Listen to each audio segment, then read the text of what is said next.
በቀደም እንዲህ ከሰዓት እላፊ አካባቢ ላይ አስጸልዬ ለኢኮኖሚ ነገር ነበር ችግር ቻሌንጅ የዛን ሰዓት በጣም ተቸግሬ ነበር።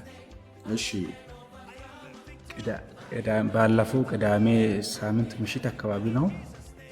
እሺ ከዛ በጣም የሰው እዳም ነበር በሰዓቱ ትንሽ ፋይናንሻል ችግር አለብኝ ብዬ አንተ ጋር ሲያስጸልይ ጌታ ያው ረዳል ምናምን ብለህ ጸልያ ነበር።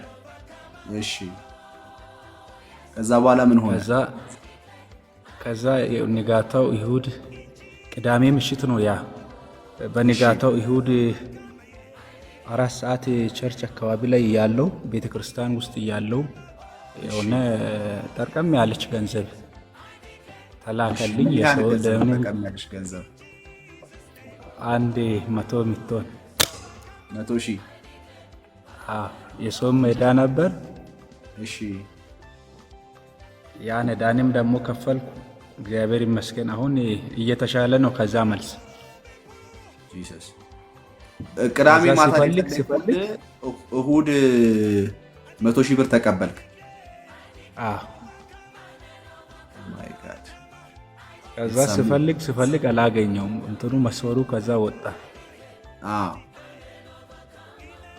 ይህንን ጌታ ምን ትለዋለህ? በጣም ከልብ አመሰግናለሁ ለጌታ ያው